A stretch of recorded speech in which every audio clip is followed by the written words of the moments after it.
Hey everyone, welcome back to my channel. It's your girl Planner Lex. We are back with another video. I am so excited because I am ready to switch into my March setups, planning, and all the good stuff. And I figured I would walk you along with how I do that. So this is going to be kind of like my monthly planner routine. I also went ahead and made a monthly planning guide for myself. If you've watched, one of my most popular videos on my channel is my planning routine, and I used to use something similar to this, and it definitely have noticed a difference in my planning when I don't have it. So I went ahead really quickly on Canva and made this, and this is literally what I'm going to be following to guide me through my planning. So let's go ahead and get started. I already started to switch into my new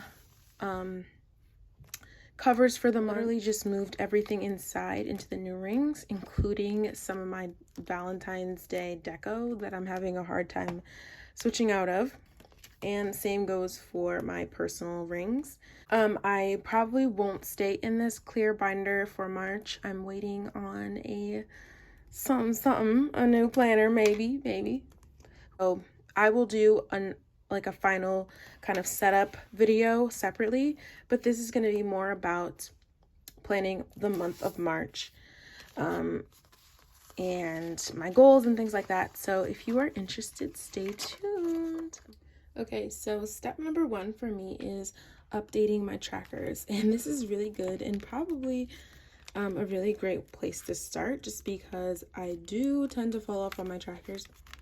And if at the very least I'm updating them on a monthly and weekly basis, I can feel a little bit more confident. Here's an example, and I'm going to be completely transparent. This was my February sleep tracker. Today is the 6th, and this is my March sleep tracker. Although I will say, and I think I mentioned this in my last video, creating the daily timer for planning actually did help, and I think that is why there's even any dots on here at all. But as far as every single day, it's baby steps. And I already created my March monthly tracker. This tracker for me is mainly for like health related things and things related to my condition. So this is a tracker I'm going to need to update. We are now in the week of the 9th week of the year, and so that is clearly an area where I'm going to need to do some updating. So this tracker has been more about my weekly tasks, and so it's all 52 weeks. This is from Peanuts Planner Co. And this is literally the tracker that helps me avoid writing the exact same tasks every week in my weekly inserts, just to help me keep track of those things that should for the most part be getting done every week. With this weekly tracker, I just literally use my little dot marker. And then after that, I have my workout tracker. This one I'm using, this is my mood tracker. This is from Monthly Joy.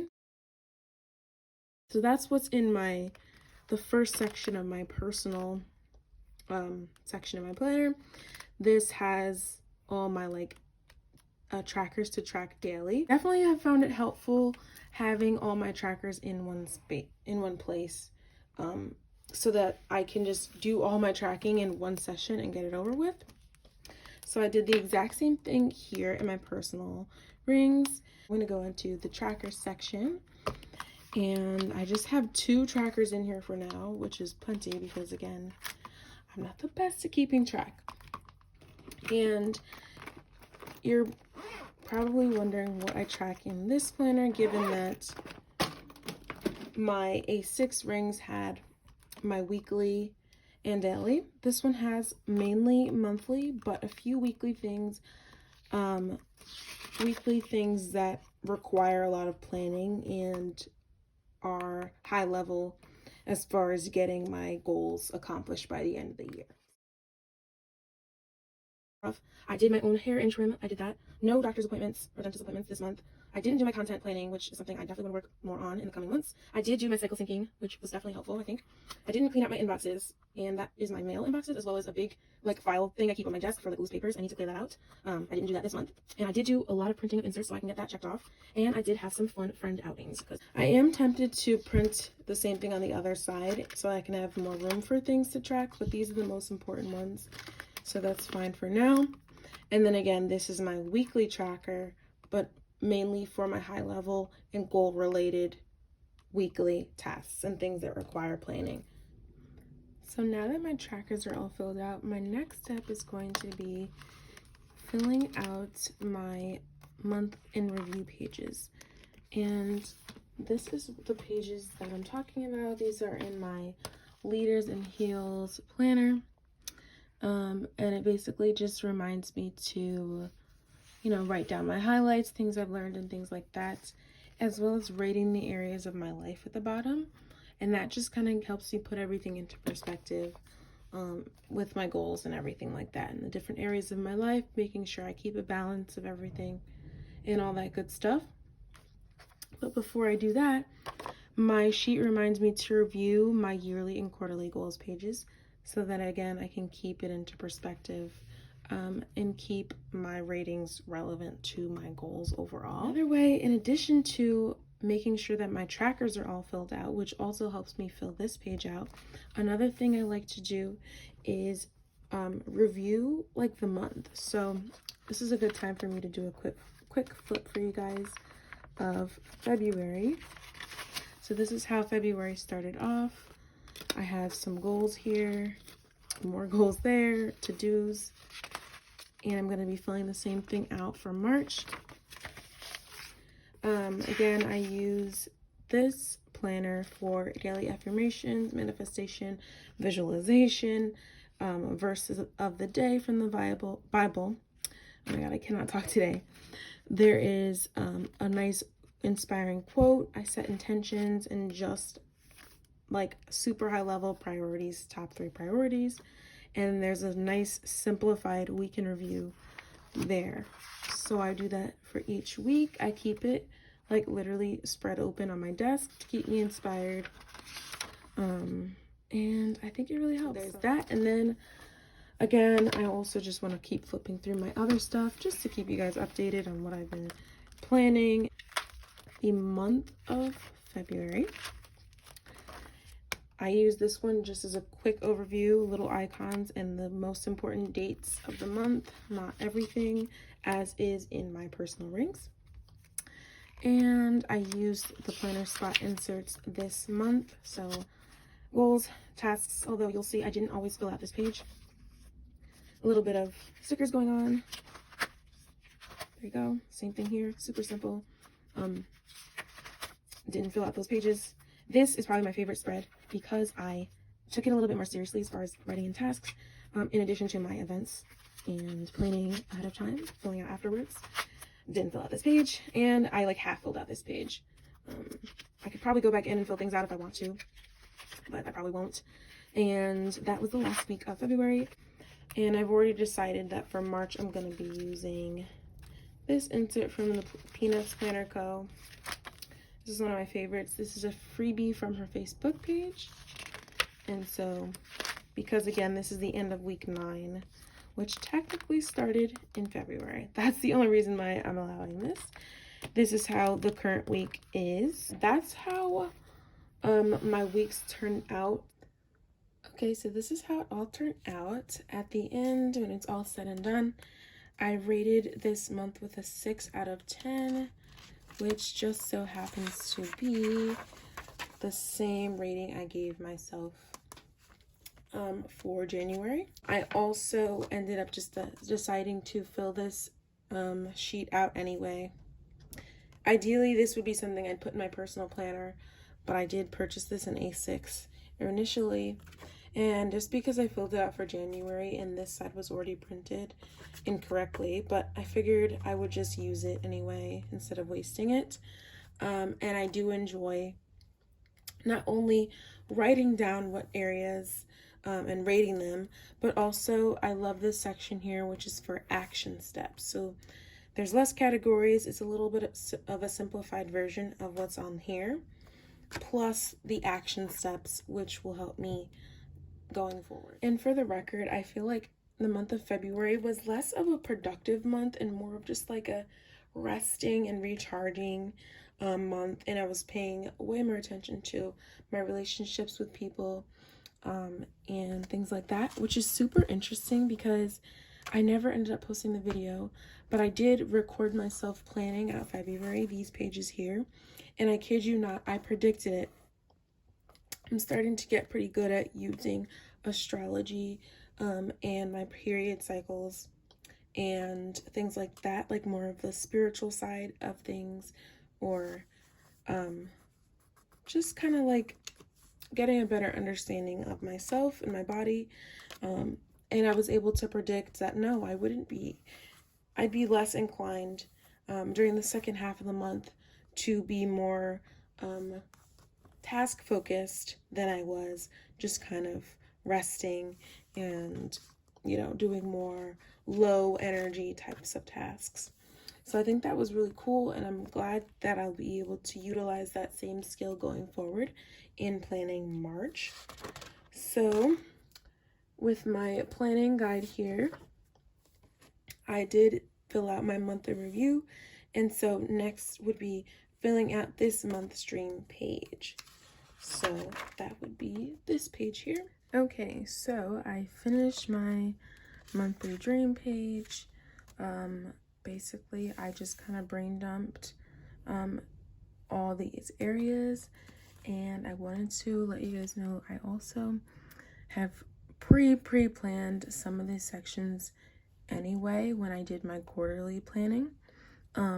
This is a new to me insert, but I had this information already. And then once I got these inserts pretty recently from Paper Test, I decided to rewrite it in a much neater way. And I only very lightly planned the rest of the months because I think every quarter I'm going to go in and do a little bit more detail. So that's why this March here has a lot more writing. And so basically, again, I expanded on what I already wrote here in my dream section, which if you don't have this planner, obviously, I started with my focus of the month, and this is where my understanding of astrology comes in, like I mentioned. Basically, where the planets are going through, I know which houses of my birth chart would be affected. And so for me, that would be the 5th, 6th, 7th, and 8th houses. And those houses correspond to the specific areas of my life. So if you're not familiar, the 5th house would be creativity. The 6th house would be work, health, daily life. 7th, relationships. 8th, taxes and loans, which is perfect because obviously taxes are due next month. So I used these areas to also help me plan out the rest of the stuff that's going on in here. My intentions and goals for this month are also related to what's written here and my goals for the year. Some other random to-dos that I thought of, including the fact that I have to do my quarterly routine at the end of the month. And then these other areas are more just thoughtful things, how I want to feel grounded, connected, inspired, and motivated. Some people I want to connect with this month.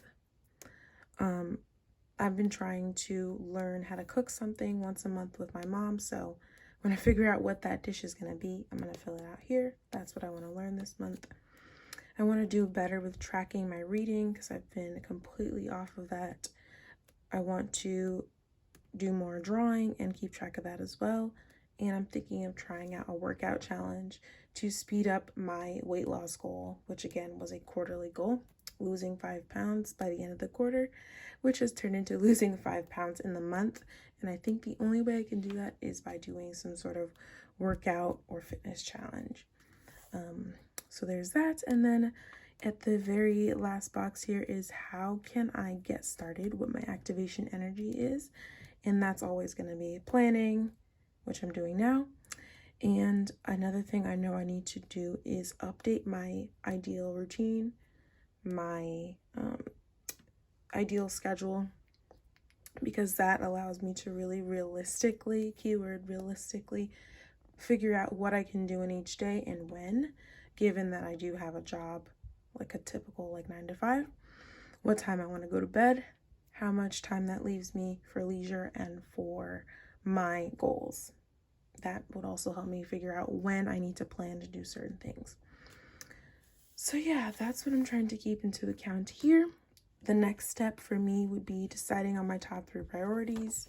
I kind of did that here already, but I could probably, if I wanted to pick out just 3, I guess I could, but really I have 1, 2, 3 goals, 1, 2, 3 projects, and a few new habits, or really habits that I'm going to be incorporating this month.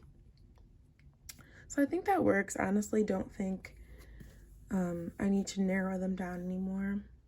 I think this will work well for me just for this month, and worst case, I can adjust later on because I am going to be referring to this on a weekly basis.